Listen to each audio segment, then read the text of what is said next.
అస్సలాముఅలైకుం friends, నమస్తే అండి. మనం ఈరోజు చేయబోతుంది అంకాపూర్ స్టైల్లో చికెన్ అనమాట.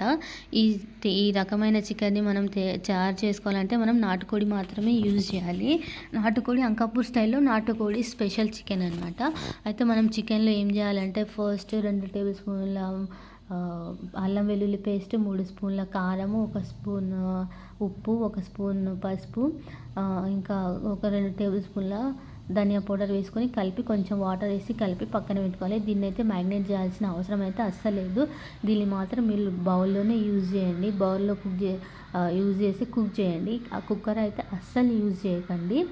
దీనికి ఇలా బౌల్లో యూజ్ చేస్తేనే దానికి ఆ టేస్ట్ అనమాట. అయితే 3 స్పూన్ల ఆయిల్ వేసుకొని హోల్ గరం మసాలా వేసుకున్న తర్వాత ఆనియన్స్ వేసుకోండి. ఆనియన్స్, మెంతి కూర, కరివేపాకు వేసుకోండి. ఇందులో మెయిన్ హిడెన్ ఇంగ్రీడియంట్ ఏంటి అంటే మెంతి కూర మాత్రం అస్సలు స్కిప్ చేయకండి. స్కిప్ చేస్తే మీకు ఆ టేస్ట్ అయితే రాదు. ఓకేనా? వేసుకున్న తర్వాత అది ఫ్రై అయిన తర్వాతకి నాటుకోడి వేయండి. నాటుకోడి వేసి బాగా కలిపేయండి. మనము అందులో మొత్తం చికెన్లోనే కలిపేసుకున్నాం కాబట్టి మళ్ళీ ఆనియన్స్లో వేయాల్సిన అవసరం లేదు. మనకి ఇంకొకటి ఏంటి అంటే వాటర్ అనమాట. మనం ఆ బౌల్కి ఎంతైతే సరిపోతుందో ఒక బేసన్ తీసుకొని అందులో వాటర్ వేసుకోండి. మనకి ఎంత కన్సిస్టెన్సీ కావాలో ఆ కన్సిస్టెన్సీ అంత కన్సిస్టెన్సీ ఆఫ్ వాటర్ ఆ బేసన్లో వేసుకొని దాని మీద మూతలాగా పెట్టేసేయండి. ఆ వాటర్ మాత్రమే యూజ్ చేయాలన్నమాట. వేరే వాటర్ అస్సలు యూజ్ చేయకండి. దానికి యూజ్ చేస్తే ఆ టేస్ట్ అనేది రాదు.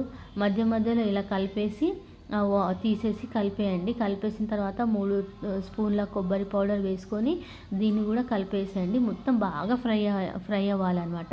మనకి ఇంకొకటి ఏంటి అంటే మనం కొబ్బరి పొడి కానీ, అల్లం వెల్లుల్లి పేస్ట్, కారం, ధనియా పౌడర్, గరం మసాలా ఇవి అయితే మనం బయటవైతే అస్సలు యూజ్ చేయకండి.